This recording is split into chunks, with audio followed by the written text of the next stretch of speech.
friends, and welcome to another episode of Just Another Kill Team podcast, connecting Kill Team communities across the globe.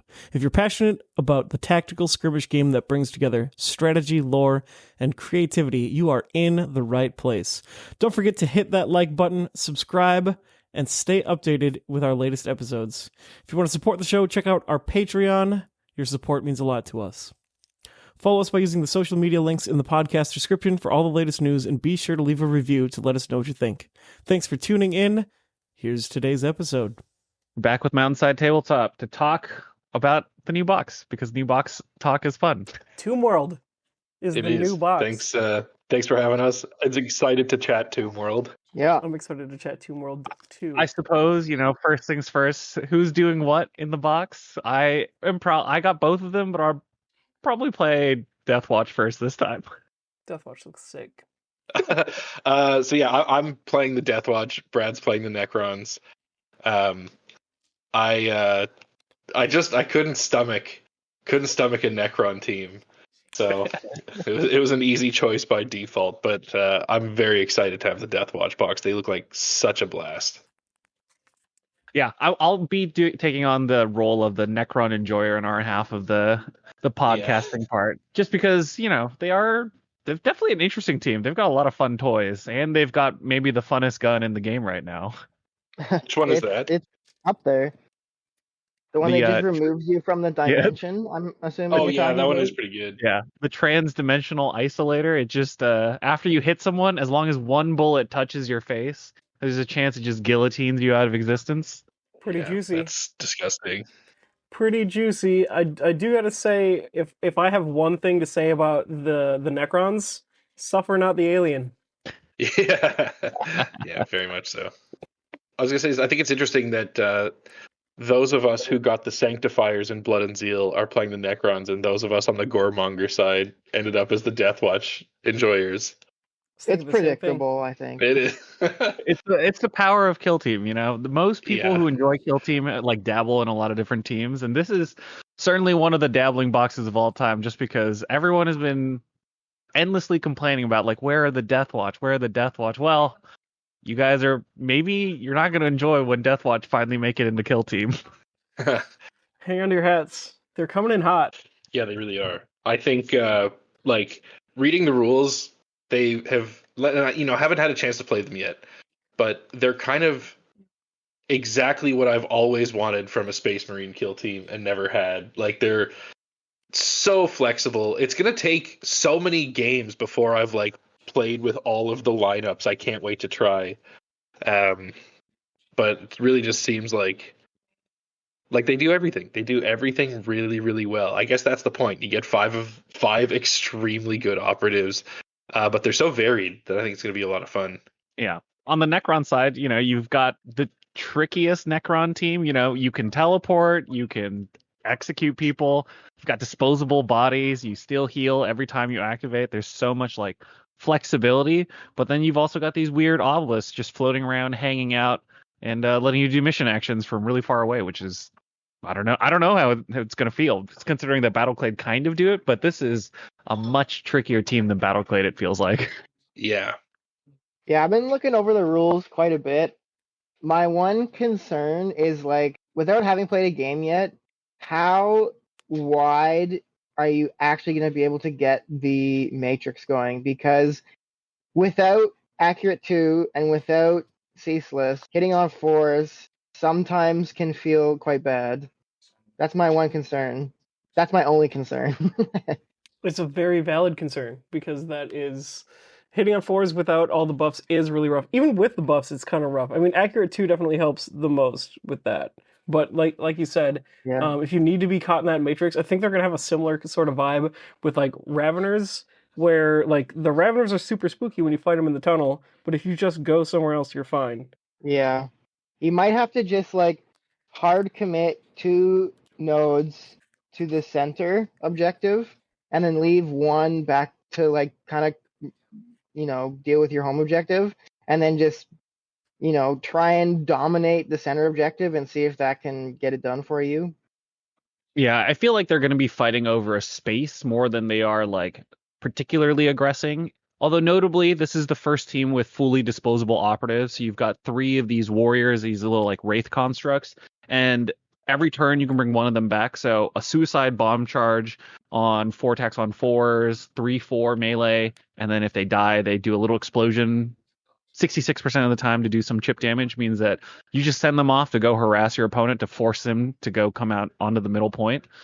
I think makes some amount of sense. And there's probably also some positional stuff that you can do where your node matrix will shift back and forth based around your firefight ploy that lets you move up to 6 inches on your node. So you have like one active area, and then you shift that active area either backwards or forwards, depending on which area needs some defense. But it is going to be a team that you're going to have to like really feel out the maps. And we got new maps too, so there's even less knowledge going into this new format. Yeah, I mean, you can just play on Into the Dark, although I feel like that's quite unappealing when Into the Dark, what's the meme? Like the Into the Electric Dark she Boogaloo. told you not to worry about or whatever. Oh yeah. Yeah. In the dark Or we versus have, in the dark at home. Now we have This is Tombworld at home is Into the Dark. You even have to take light barricades now, because there's some light terrain out there. The rooms aren't completely empty, although you might still want to take barricades, but you don't have to all the time. Since we're on the topic of the new terrain a little bit, we want to dig in because there are a couple pretty big changes. You know, breachable doors are now baked into one of the kill zones, which is cool, and it is kind of a doozy of an ability. And then we also have the teleport pads, which are also really interesting. The new teleport pads seem fun. The new doohickey. And part of the fun of the teleport pads is you actually teleport. If someone else is standing on the teleport pad and one of you moves, both of you move. It's going to be risky business to leave your operative just standing on it. Or it's a good defensive play. You know, you like stand there, you tell your opponent, you put your Deathwatch Demolisher, who will have -2 damage in everything on the pad, and you go to your opponent, like, you going to teleport or is he going to teleport? Yeah, that's true. Notably, I think you can only do the teleport if you do the charge, fallback, or reposition. And I think if you do the charge, you have to end the action on the control pad. I just don't really know if the flip lets you continue moving after you teleport. Yeah, it seems like no to me, but I wasn't. Yeah, 100%. I get the sense that from reading it, it says like if you do one of these things, you don't move at all and you just trade places. But we'll see if the internet decides to have a fight about it. I get the sense that a teleport charge is you teleport to the other side, and if you're in control range, you're good, and that's what they want. But I haven't stared at this long enough. Charge the other thing on the teleport pad, right? You charge the things that are defending the teleport pad instead of the guy on the teleport pad. Yeah, but it is cool. Right. Yeah, I guess you'd be within control range if they're close enough. I'm just looking at it right now. Mm-hmm. Been using it as a coaster, so I have it on my desk. I hope that's a lie. Well, you'll see. It's not painted yet, so it doesn't matter. The new breach ability, and the breach ability is for specific doors that have breachable points, and the breachable point is a 2 AP door open action, and then there's also a little explosion that happens afterwards. Yeah, the explosion's Everybody's really interesting. the Kool-Aid man. Yeah. Some people Kool-Aid a little bit harder than others. So there's a call out for anyone that has the Breacher marker, Grenadier, Mine on its data card, or has a Pierce 2 or Piercing Crits 2 weapon, excluding Blast or Torrent rules, which is a whole lot of carve-outs. But basically, there's like a version of an operative, mostly your door specialist operatives, that can break the doors a little bit easier, which is kind of fun. Too bad the Break-A-Boy fighter, I don't think, can do it.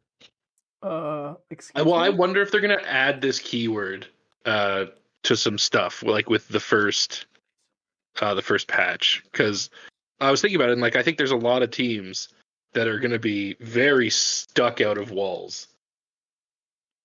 2 AP is pretty prohibitive, and like there's not a ton of piercing 2 obviously left in the game, so I wouldn't be surprised to see some like retroactive breacher tags added. Well, the thing is, there are a lot of Grenadiers, Mines, and Breach markers. Grenadiers, that's true. So actually, you're right. Breach marker is maybe. Hold on, let me double check. The Breacher boy. I might be tripping. It might not. It might be a Breach marker for him. I know it becomes accessible, but it might just be that the wording allows it. And that would be fun. That'd be a flavor win, I think. Yes. Oh, it very is a much breach so. marker. Okay, so the Breakable Fighter does drop a breach marker, so he can Oh, Kool-Aid does he? Man. Nice. Perfect. Oh, that's Flavor success. The That'd be a flavor real, saved. a real shame. Yeah. Turbo Buzzkill. So Rocket Crew And OP confirmed. and then it does on you roll a d6 for everyone that's on the other side of the access point and has it in its control range, and on a 4-up you subtract 1 APL. So like you hit the door explodes, and everyone's like shocked as all the rubble falls down, and then suddenly there's an orc that just starts hitting people, which is fun. No door fights though. Well, really? I kind of Double read it check. as it becomes an access point, right? Oh, but it it's is an a access hatch. point. No, it does say open hatchway or breach point, so you're fine. That does work, darn. I was expecting some neat little silliness, but that probably makes more sense. Wait, can you hatchway fight at a breach point in general, and you always could, and I just didn't know that until now? No, hatchway fights require open hatchways, and then it also says breach point now. So there's like an extra wording on this kill zone, which is fun. Nice. But otherwise, I mean, having a little bit of scattered terrain makes this look a little bit nicer. Also, just having slightly easier to assemble in the dark walls, which I'm sure everybody's going to enjoy. Yes, Oh yeah, they learned very their much lesson. I so. think. I No think more weird hinges. yeah, the hint, like trying to figure out like where should I in good faith place my guy after opening the door has been like such a pain point for me on Into the Dark. I do wish that the doors like sat a little more securely in their little pocket, because I just from a like purely filming perspective, I know we're gonna do so many takes where like someone knocks the table and all the doors fall out. It's like, hey, reset, do it again. The But things yeah, that it's go on definitely behind the like scenes. Brad and I were actually saying like it's so nice to see that like they really learned some lessons from Into the Dark and made this set so much more user friendly. Like Into the Dark wasn't terrible by any stretch, but like just a lot of the like little pain points have been addressed with it, which I think is very nice to see. And from like a lore perspective, I'm just happy to see, non-imperial terrain at scale. Yeah, like I'm excited. part of me does like that, but also like, am I gonna get sick of seeing Necron walls in 2 years? I don't know. We'll see. You 'Cause I will, feel but like, you'll be the only one. yeah, that's true. I'm already sick of it, to be honest. But Yeah. like, I guess Into the Not Dark the- feels the more alien. like, maybe it's just because I don't know, like everything in the setting kind of feels like mostly Imperium perspective, that it feels more like nondescript and an easier like backdrop to ignore and code how you want. But I do think it looks really good, and I know that there can be a Tombworld anywhere, so I can make my Vorthos brain get there when I need to. Yeah, I mean the detailing on this set does look a lot crazier than In the Dark, I guess. Mhm. Just I don't know if my two-tone Zenithal plus sponging is going to look quite as nice on the amount of obelisks appearing on this terrain. Whereas like for Imperial Slop, kind of works that it's just grungy and dirty. I don't know if that's going to Yeah, work as well exactly. for all this fake stone. Like the stone facade is like slowly falling apart and revealing this tomb world. I am very excited to see like how people paint it. Just like the first tournament I go to see like 6 different sets of it. I feel like more so than Into the Dark, it's going to be a rainbow of Tomb Worlds, I think, and I think that's pretty cool. Yeah. Have you guys looked at the new MPO stuff for this mission at all? That I have not had a chance yet, but should I? Is it excellent? It is like the Tomb World is slowly awakening, so they got like level 1, level 2, level 3, level 4 woken Cool. Tomb Worlds, which is kind of neat. But I didn't This see Kill Team the gets woke, I guess. Kill Team gets woke. Yeah, You love to see But I it, didn't- honestly. I didn't see the 2-layer terrain setup that they previewed in Warcom yet, so I guess that must be coming down the line a little bit later rather than in Tomb World specifically. Right. Because I don't think it's in this book, which I'm kind of a little disappointed with, just because they previewed that maybe a little bit earlier than they wanted to, and it looked cool, and now I we're not going to see it for a bit. Yeah, it's funny. I was at a game store yesterday. Yesterday playing Blood Bowl, and it happened to be like Kill Team night, and so I just like walked past the tables to see what people were up to, and there was like a couple tables where people had like made half Volcus, half Into the Dark homebrew maps that they were like checking out. I was like, oh, you know what? This is actually pretty cool. Like seeing people get into this already just based on those pictures, and I think it's I can't wait to see how they do that. Honestly, seems like a pretty good reset, all things considered. I don't know if you guys have been tired of the TAC Ops selection, while you guys were filming, but I know for a lot of tournament players, it's like, okay, it's time to get a change up. It's a little bored of playing plant beacons. Yeah, 100%. It when third edition Kill Team 24, whatever we're calling it, when it came out, the Universal TAC Ops, my first thought was like, oh, this is great. This is like such a good equalizer. I love this. But I did. You do get sick of them. Pretty excited. Do you want to do some deep dive into the teams at this point, since we've chatted about every other neat thing in the box, but we do have 2 whole teams that we can yap about. Yeah, let's do it. Who's first? Which team is first? I think Jason is literally gluing together his Death Watch right now. That's true, and it's Chaos Death Watch.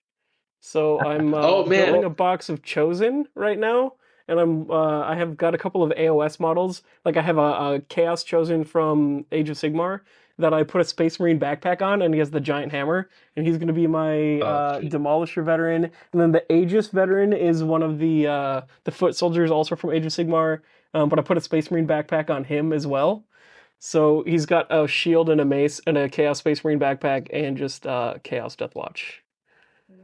That's sweet. I really wanted to do a Chaos Death Watch thing when they first announced the team, but like we said, we got the box with nowhere near enough time for my kit bashing dreams to come true. But I had dreams of doing like a Black Shield Chaos loyalist thing, but had to give it up. I can't wait to see that. That sounds sweet. Yeah, I'm pretty so I excited guess about let's it. talk a little bit about the Death Watch rules. And for anyone who is curious, how are they going to balance a 5-man elite team? Turns out you do it by just letting them do whatever they want, whenever they want. Yeah, basically. So this is the full first, 5-man team that can just fully double counteract. So every single operative can double counteract as long as the counteracts are 2 separate actions, which is a lot. And then they can also double fight and double shoot with anything. But if you do anything a little bit fancier than a bolt weapon, it will cost 2 action points for the second shot. So you can turn yourself into a turret for 3 APL, which is good sometimes. I don't know how often you're going to be doing that, but pretty flexible. Yeah, pretty amazingly flexible. And then also the special issue ammunition is like, I know for the first like 10 games I'm going to waste it. I'm either going to like totally forget I have it or blow it on the wrong thing and then wish I had, lethal 5 later in the turn. But it's one of those things that I think once you kind of like, play a few games and roll some dice and realize like, okay, what really needs it? Because I think it's like my tendency is definitely going to, on the first shot of every turning point, give something devastating one and just overkill something because I'm afraid of Brad saving everything. 1 HP gang for a reason. Yeah, exactly. And just that devastating one is like, okay, well, at least it'll get through that. But I think it's like, it's so like, especially on any of the close quarters stuff, like getting blast, you're getting 2 keywords in one. It's going to be so good. Yeah, so the special issue ammunition is the Death Watch like standard flavor where they load extra ammo into whatever gun they're firing. But notably, this is not just bolter fire. So this is whenever you do a shoot action, you can use this rule as long as that range weapon is not an explosive grenade, basically. So you can give Blast 1, which comes with Lethal 5 a lot of the times, Devastating 1, Lethal 5, Piercing 1, Rending, Saturate, or Severe. So you can kind of juice all the guns, and me and Jason were kind of spitballing some gnarly combos. And there's a flamer on the team, so 5 attacks Yeah. on 2, 3, lethal 5, saturate, pierce 1. Kind of rude. No And kidding. torn 2. Actually, that's the one I didn't build. The flamer. And like it was the timeline. Like I was thinking, you know what, maybe I could magnetize this thing, but it's like I can't. I gotta just glue these arms on, make a decision. I like had both ready to go. I was like, okay, you know what, the frag cannon's sweet. I'll do that. But The frag cannon is And I sweet. do like even it. the frag cannon still gets the benefit of the rules too, right? Like a 4 Yeah. attack on 3s, 5, 7, piercing 1 with optional severe or optional dev 1 or optional blast 1. All of Yeah. those are kind of gross, especially because you just kind of do it on demand. And I think you always take the equipment choice that lets you do it twice a turn. Yeah, definitely. The equipment seems so good too. Like I think like all of the equipment is auto take, and then you get a 5th option just for like whatever the kill zone asks for. That's right, because your Death Watch Sergeant is the one that comes with the adaptable armory. Because in a big twist that we haven't talked about at all, do the Death Watch players in the chat have a favorite operative they want to shill to the players? Oh man, There's so many. That's the like problem. there's so many. There's 11 And operatives, and you got 5 choices. So who are you never leaving home without? I was trying to think about this today because like my plan was to just like build and paint 5 for the battle report, but it's like I have no idea. I gotta build 10 and just like decide day of. I can't figure it out. Like as much as I hate to say it, I can see myself not taking the Blade Master as often as I'd like to. I think it's the best model on the team, and so it's going to be hard to leave it on the bench. But I don't know. It just like it maybe feels the most like the most niche, maybe. It's kind of like But- the most overkill, I think, from reading. Very much, yeah. And it's like, you know, the phase sweep rule, like it, I mean, against certain teams, like, I don't know. I always do this where I think about like just the dream scenario, charge, you know, open a door, charge, and just like clear out 14 deathcore operatives, you know, but like it's never going to happen. It's never going to happen the way you want it to. But I don't like, honestly, they're also good. I think you take the sergeant it's so hard to say you take anything every time with this team because obviously nothing is mandatory, and like I think you take the sergeant every time because, you know, like you said, the extra equipment is so huge now. Their ploys are really, really good, and so having free ploys is going to be extremely good. But like other than those two admittedly massive things with the sergeant, it's kind of just like the most average operative, like average as in like really good Space Marine plasma pistol power weapon, but like non like unique to Deathwatch, I guess. I don't know, but it's hard. It's like it's all so good. Yeah. Yeah, I mean, the first model that I built, besides just finding a couple of AOS proxies, was actually the Blademaster veteran, and not because of the Yeah. phase sweep at all. And what's his other thing? It's the adaptive swordsmanship. You can ignore changes to the hit stat of your weapon, and when you're fighting or retaliating, you can parry first. I mean, that on its own is pretty good, but none of that is why I think like he's maybe the one I would take every time, and it's just because he is so basic. Like he double shoots, but he has stock piercing built into his pistol, and he can still use special issue ammunition, and he double fights, and it's a brutal power sword. Yeah, it's mental. He's like the only guy he's one of the only ones that's fully unshackled. Like you can fight twice, you can shoot twice, and some of the big guns you need to spend 3 APL to shoot twice, and then they're like not good enough at fighting to shoot, charge, fight all the time. So then they want to be more shooty, but if you're to like move and shoot and then waste an APL on something else, like playing the mission, who wants to do that? Not me. Yeah, Nobody. yes, certainly not. I don't know. Some of the new missions do look cool. Yeah, they actually do look really cool. I agree. Yeah, I I mean, can't stop looking thinking at about the. Go ahead. Go ahead. I was gonna say I just can't stop thinking about the plasma incinerator with blast.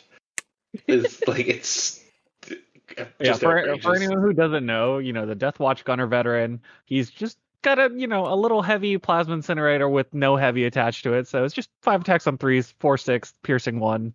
And you can juice it to hot, lethal 5, piercing 1, 5/6 damage. Stack some keywords on, make sure that it's dev 1 for the times that you have balance and you're expecting to need 7 damage. I think one of the cool things is there's a lot of random breakpoints where 7 damage is really nice, and then you just have to hit your opponent once and they're just out of the action. So the heavy plasma incinerator does seem like pretty flexible, but then you're comparing it to the Infernus heavy bolter that has both a flamethrower and the heavy bolter attached to it, which is kind of nice. Or the marksman who's got the long range profile that isn't a Phobos Marine, because this is another team with mixed marks, which is kind of fun. Yes. And it's good because the box only misses 1 operative, right? It comes with 2 Gravis, 2 Phobos, and then 6 of the normal Primaris marks. So you only have to make 1 choice on the Gravis Marine. Yeah, and it would be like a pretty magnetizable thing. I think to get both guns available for the Infernus and the frag cannon. I had to act fast and didn't have the magnets in the size I needed in my hand at the time, and thought okay, I got to just glue this and move on. But I think it's pretty feasible to have every option with just 1 box here. Yeah, I think the reason why I think the marksman veteran is my big call out is he has one of the grossest rule breaks, because now we've gotten to the point where you can't guard and then go back on guard. But yeah, the Death Watch marksman veteran explicitly allows you to do that, so you can shoot and then perform a free guard right afterwards, and then you can't counteract during the rest of the turn. But if you're back on guard already, who cares? Yeah, I know. I this rule is it kind of broke my brain a little bit. I did have to read it 15 times, but it is disgusting. It's it's like any of those rules that breaks a core rule, or not a core rule, but breaks an explicitly written rule.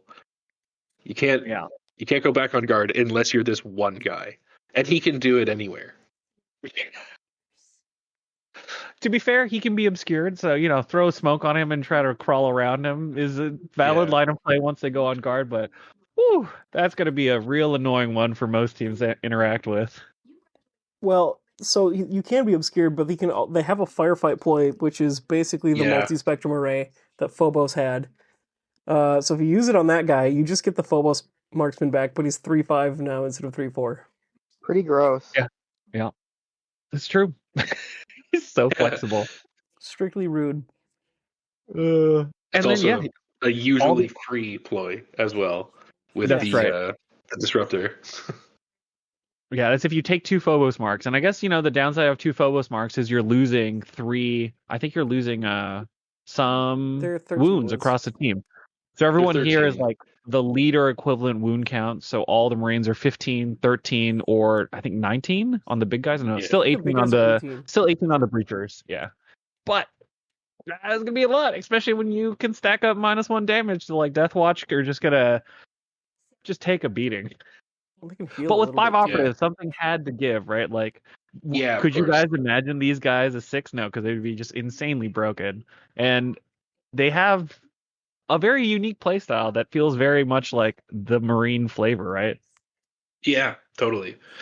It's funny, I admittedly, I am a bit of a lore guy, and Death Watch has never really been my thing. It's not like a color scheme that excites me, and it's not lore that I've ever been super into, but I don't care.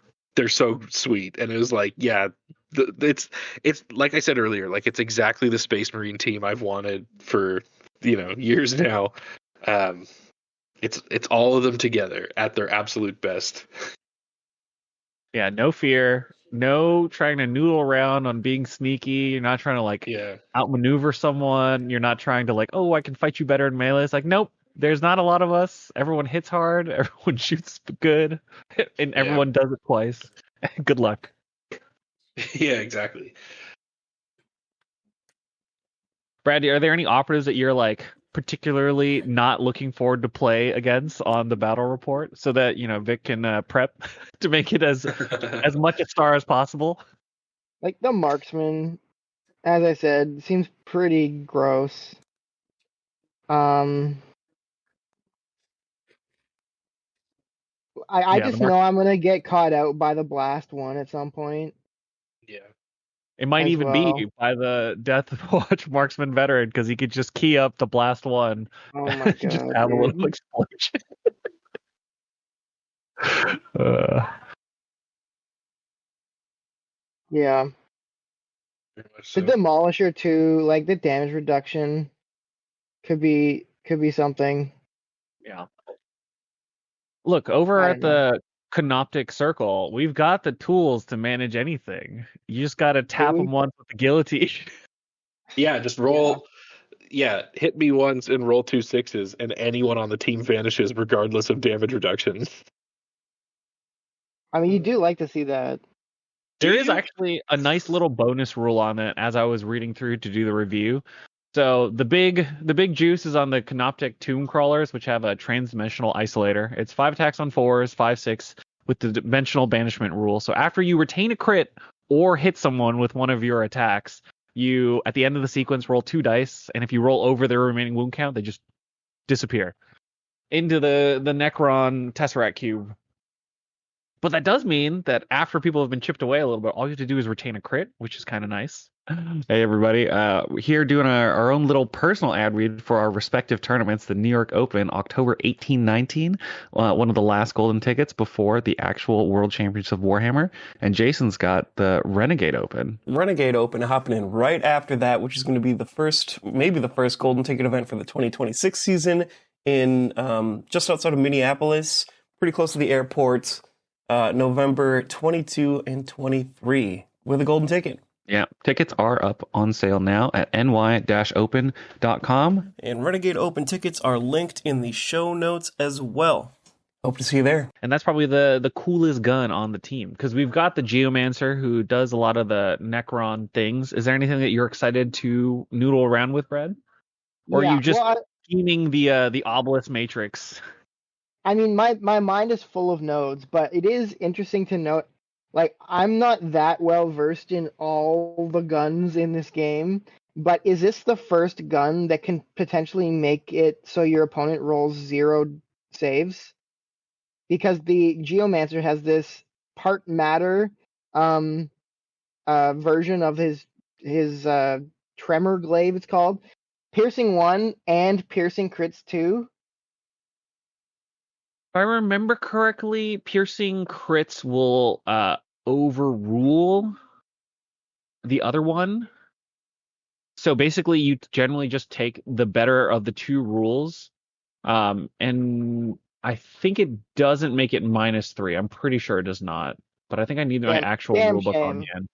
Damn Yeah. shame. So it's piercing That's 1 pretty- always, but if you land the critical, the piercing crits becomes piercing 2, and then it would overrule the piercing 1. I think the only rule that does additive is accurate and only goes up to 2 right now. But that would have been sick. Yeah, less sick, still good gun. I mean, I think this team's gonna be hard to figure out in the beginning. Just because you really got to get the most out of your matrix, but it can't be everywhere.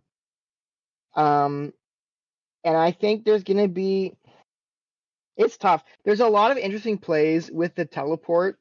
So the Geomancer has the molecular breach thing where he can buff a guy up so that the next time they move, they can teleport, and they can teleport through walls, including into the dark, Tombworld, etc. Interestingly, I noticed that this is different from the other Cryptech actions from Hierotech Circle, where it doesn't appear to wear off if you cast it again. So between, like, if you're getting out activated, between counteracts and everything, you could potentially have this on 3 guys at once, I think.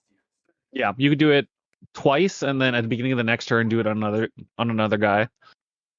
So I was getting all excited thinking about, okay, you buff 3 guys up, have the nodes in the room with the Cryptech, get all your shooting done there with accurate 2 and ceaseless, and then move the nodes through the wall and teleport the guys through the wall and then blow up the other room. But I think that you can't move the nodes through walls on Into the Dark. Is that Yeah, your understanding as well? So that that is kind of how that works. foils that gambit, which is a bit unfortunate. But there might be some place still if you can place them near a door or something. Yeah. So for anyone who hasn't seen the rules or hasn't looked up one of the physical reviews, the big thing for the Canoptic Circle is that they've got the obelisk node matrix, and that's 3 20mm tokens that float around the map. And as a strategic gambit, you can move each of them up to 3 inches. And when you set up on the first turning point, you place the 3 of them wholly within your territory. If at any point 2 of them are within 6 inches of each other, they create a zone called the obelisk matrix, node matrix, and that is where almost every single operative gets their keyed big rules. And the most important one is all of your weapons become accurate 2 because you hit on 4s, and then you also act as if you have 3 APL. So all of your 2 APL dorks can now charge, fight, shoot, but only if they stay in the bubble. Or, alternatively, you yeet your node matrix onto your opponents, and then each of your guys charges onto the matrix and then can fight and shoot. So there is probably like an aggressive line and a defensive line. Since so many of your abilities key onto it, you get a rosary effect if you're on the matrix from a ploy. You teleport, you can reanimate, you can you basically get everything, but you've only got a 12-inch area to do it. Yeah, it's pretty good. Yeah. And you can move it around a lot, like you mentioned earlier, because in the strategic phase of turning point 2, 3, 4, you can move them all 3 inches, and then also there's a firefight ploy that lets you move them a combined total of 6 inches. But then we also have the equipment that gives you some amount of free uses of that ploy.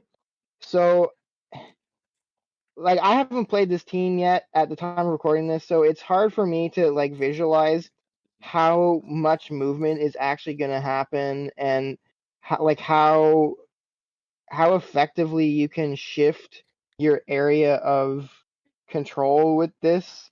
I think that's like my one big question mark about this team, because hitting on 4s naked, like even though these guns look good, it's just like sometimes you're just gonna not roll any hits and it's just gonna be terrible. Yeah, it is a little bit of a crapshoot without the node matrix. So, 5-on-4s is your standard profile for your shooting on the big guns, and it's having played Battleclad enough. 5-on-4s with ceaseless and balance still is like 3 to 4 hits. Every once in a while, you do the big damage, you get like 3 crits, but it's not Well, yeah, that no reliable. matter how many times you roll a die looking for a 4-up, it's still a coin toss every time. Yeah. So you really want the ceaseless, you really want accurate too, and you really want the ability to get the damage where you want, but your opponent could just run away from you. So then I think you're kind of relying on these disposable warriors to do a lot of the lifting, right? So you get 3 warriors, each one of them can like charge into your opponent's line and then die, or just waste your opponent's time, which is great for you. And every time they die, they do a little explosion on death and try to stab someone else. So you probably rely on them doing like 3 to 8 damage, depending on how your opponent interacts with your suicidal bug. And if they leave it alone, then the next turn, it's just going to keep going until it dies. Yeah, So that like break up enemy defensive positions, I think. I am happy to see when they teased the resurrection rule. I was a bit concerned that people were gonna really hate playing against it, but it seems a lot less toxic than it could have been.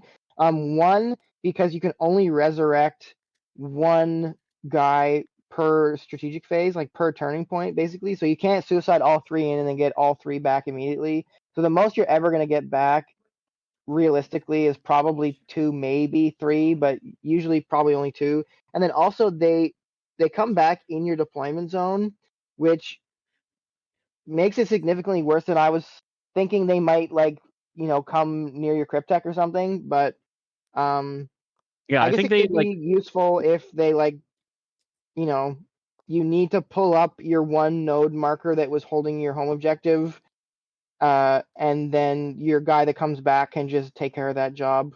But Yeah, that's what I was thinking. Like the guys that come back are just there to reinforce your home objective while everyone else does all the work at the front. yeah, it is gonna be there's definitely gonna be times when you get a guy coming back in Turning Point 4 and he's like basically useless. But Mhm. Yeah, I think the neat thing is even outside of the big guns and the new Geomancer who can do the millions of earthquakes because your range attack is kind of a Howling Banshee explosion where I think it's 6 on 3s, 1-3 blast 2 seek light stun, which is pretty gross, and then he's got the little earthquake where you pick a point on the map and then everyone takes 2d6 minus their current wounds as damage depending on if you roll high, which sounds really annoying. yeah, I think that one at first when I saw it, I thought, okay, that's kind of bad. Like 1-3 damage sucks, but it's not really about the damage because first of all, Seek Light, it just makes your opponent think about their positioning a little bit more, especially And on Into the the Dark new and Tomb World. Tombworld. Yeah, the new Tomb Yeah, World has light terrain all over the place. So your opponent's gonna like, oh, I can go stand over there, and then suddenly they're like the whole world is a magnitude 9 earthquake. yeah. So just the threat of it might make people play a little bit more passively against you. But if they do run up and do get hit by it, like stun is pretty good. You have blast too, so even if you're only hitting a single target, you got that lethal 5 on the close quarters rules. Like a decent chance that you're stunning someone. And then also there are a couple rules on this team that interact with how much health your opponent has remaining on an operative. So even if you're just getting like, a crit and a hit through and you chip them for 4, that can really help you because there's the dimensional teleportation gun that we talked about before, dimensional banishment. But then also this guy has geomantic disturbance, which is not technically an attack. It's a spell, but it's basically a non-attack attack. And it also deals damage based on a roll that interacts with how much your like Yeah, the you enemy that you roll you're the attacking you roll has the two left. dice, and then as long as you're higher than your opponent's current wound count, you do that many wounds. You just have to do it on an engage order, which is kind of funny. So he can't make earthquakes without being on engage, but could be really gross. You could just like wipe out a pile of dudes hiding behind a piece of light terrain on any of the boards. Because 1-3 chipping, it's pretty gross. Yeah, you chip them down a little bit and then do geometric disturbance. Kind of could be crazy. And it has a pretty big range, right? Because it's everybody within 2 inches of the point. So it's not like a blast 2 range. It's almost like a blast 4 range in a way. Yeah, and it goes through walls because it doesn't care about visibility at all. So on Volcus, Oh you can just yeah, run that's around, pretty cruise neat. over, look at a point, know people are behind the wall, and suddenly the whole wall is shaking, which is pretty good flavor. The only downside is it's a big model, and you're on engage, so you're gonna get shot afterwards. Yeah, you do have the get down, Mr. President ploy, which is helpful for Yeah, that. yeah, But yeah, and I could the see though, like a reanimation. lot of times you use this and it just does nothing. Yeah. I mean, luckily the reanimator is really, really powerful on this team in comparison to the higher tech circle reanimator, which kind of is baked into their team rule. This one is anyone within 6 inches or in the node matrix, you can reanimate, and then they take a free dash and they stay at 1 health, which is kind of a lot. There's no APL penalties, and you get a free dash in any direction, which is not a thing that most medics get to do. And then the heal is a 6 inch, or anyone in the node matrix gets 3d3 wounds, which is an ability Pretty so good. strong it was removed from higher Yeah. tech circle, right? Yeah. It was such a popular choice.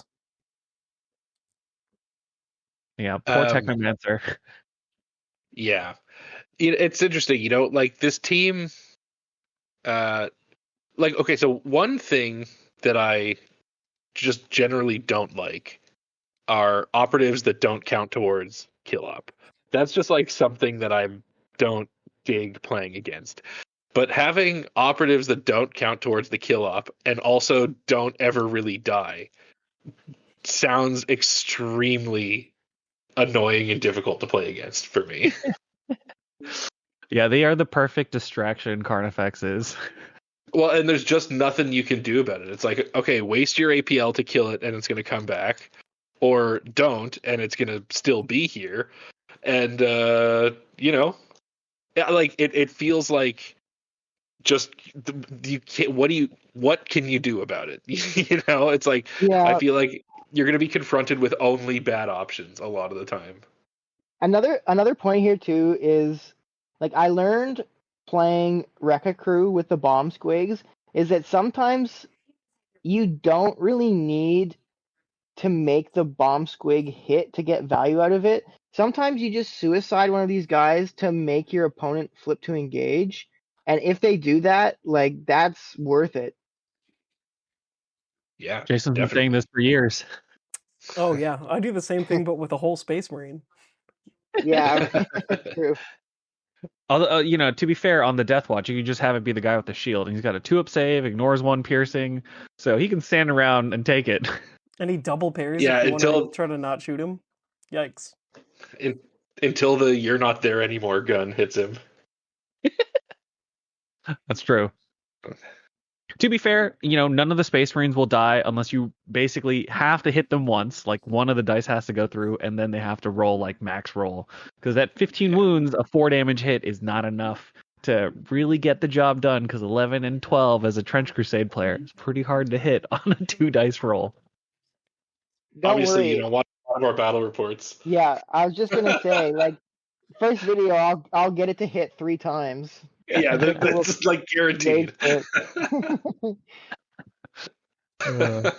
Yeah, I also like that the Tomb Crawlers had the return of the hulking monster rule, so they can't use light terrain as cover. It's not going to matter all that much most of the time, because on Volcus, it's mostly heavy terrain, and then in the dark, you'll just take the heavy barricade or sit behind a door. But I like the nod that, yes, this is a big dude on a 50mm base, so don't hide. They're pretty huge. Honestly, all the models on this team are pretty big. Even the plasma sites that are macro sites, right? Yeah, Like they're they're macro sites. huge. Like if you put them next to a regular human model, they tower over them. That's where those 4 attacks are coming from. Yeah. I do want to call out that the Canoptic Macrosite Accelerator is really, really crazy, because if you're running, like, one of the things that you could do is run a long node matrix into your opponent's territory, kind of like the Ravener's tunneling, and then your Canoptic Macrosite can stun an opponent and give one of your guys +1 APL, and if you're getting out activated, you could do it twice, and this is just disgusting value.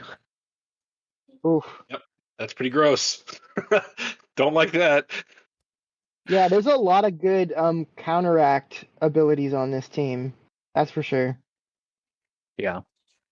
It is just a really, really neat team, and I'm really excited to get a chance to noodle around with it, just because I can't tell if it's going to be good. The idea of shooting through these node matrix walls and getting your 5 attacks on 4s, 2-3 dork guns on the macrosite warriors or whatever seems pretty neat, and then your opponent's got to respond to them, because you really can't ignore that many attacks downrange with Ceaseless and Accurate.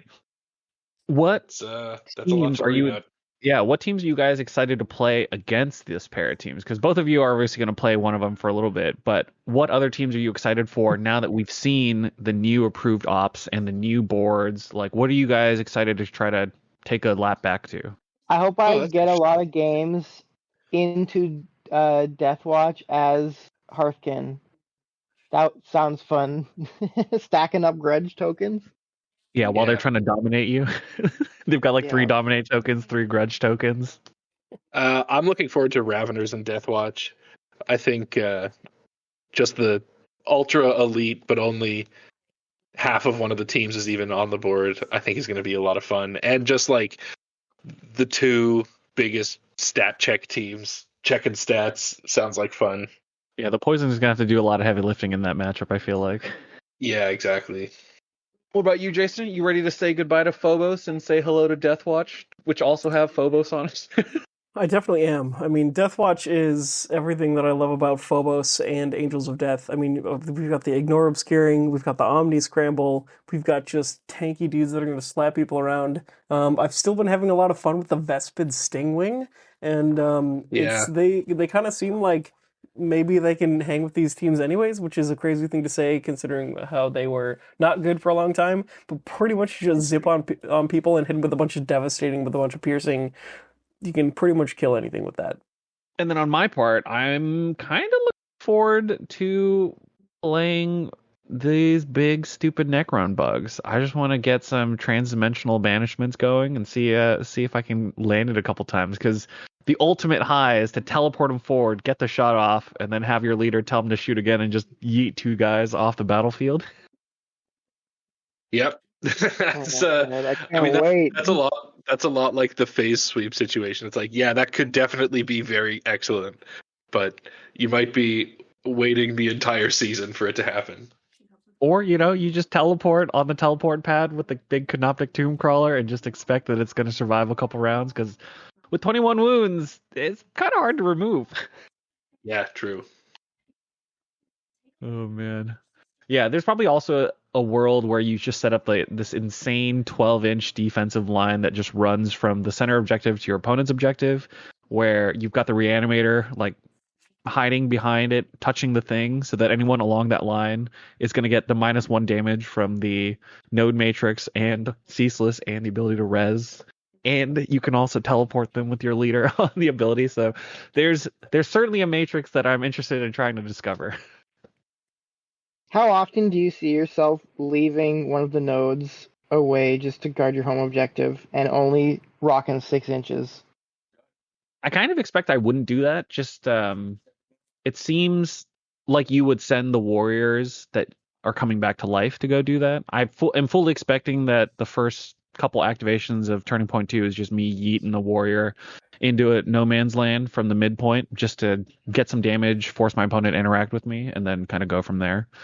Yeah, there's literally no downside to doing that. Perfect instigator. It's just, yeah.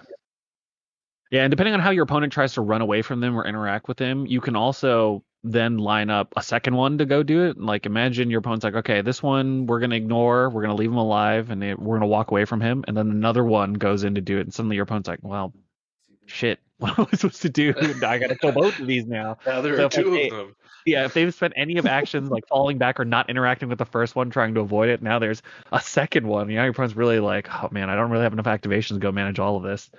Unless you're Deathwatch. Deathwatch with a double counteract will manage these just fine. That's true. I do kind of expect that both of these teams will just absolutely dunk on the elves. Like, I know Void Dancers have been pretty good at the moment with all the other elites being like toned down, but these guys, the Deathwatch, will just absolutely dunk on the silly little Void Dancers. Well, they're still here. Good. Get them out of here. I mean, they're rotating I'm soon. allocate it, so. Yeah. I'm very excited. I'm excited to see your guys' battle reports. Obviously, anyone who watches YouTube content on Kill Team has probably watched Mountainside Tabletop reports. So we're excited to see where that goes and to see the paint jobs, because it sounds like you guys are furiously painting these teams. Yeah. We're against the clock, but yeah, they'll be done. Yeah, it's always tough with the first season box with the new terrain too, because we got to slam that out as well. Yeah. You can't be playing on gray plastic. It doesn't fly. True. Definitely won't work for the YouTube videos. Yeah.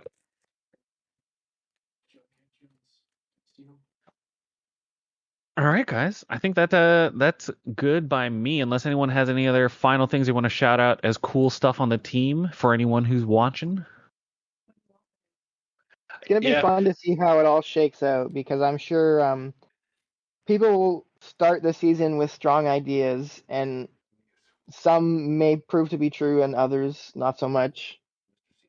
Yeah, And we've got as always, like, I'm just looking forward to, like, seeing what people come up with. Like, someone's gonna find, I mean, probably one of you guys are like in the crowd that finds these things, but like, just find some weird interaction with one of the lesser played teams and attack off or a crit off that's like, wow, yeah, that's just disgusting. And just like seeing these things, and then all of a sudden scouts are busted or something. I think is it's always fun to see, and this sort of shakeup I think is very welcome. 100% agree. Yeah, Mandrake's, one teleport Yeah. getting you 2 points per track enemy. Teleport behind your opponents after they've activated. Still particularly relevant. Yeah, absolutely. So, yeah, I'm excited just to get something new, and it'll be exciting having, I think the end of this season, since this is coming a lot sooner than any of us would have expected.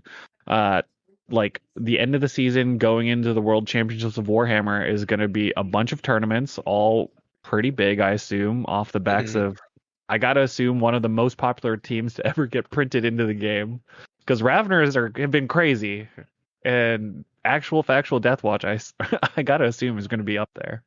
Yeah, I haven't been really like paying attention to the play rates lately, but are Raveners really popular? Raveners, just this week that we're recording this, they were, I think, like 8% of the metagame. Like, they were the most played faction by a large margin. Really? Wow. Yeah. And that's So saying something, considering how new they are. Yeah, so there's definitely a lot of pent-up demand. So I'm kind of expecting that, between LVO, us, or the New York Open, CritCon in Portland, and whatever other large tournaments in the US or Canada or anywhere else, going to be like a real crazy season, because all the big tournament players are going to be going to tournaments so they can grind out before Worlds. And then Worlds is going to be, everyone's going to have like 2 months on the new patch. It's going to be the most teams, the most new, so we'll see what happens. Damn, what a time to be alive. Yeah. What a time to be rolling sixes. Yeah. And watching death.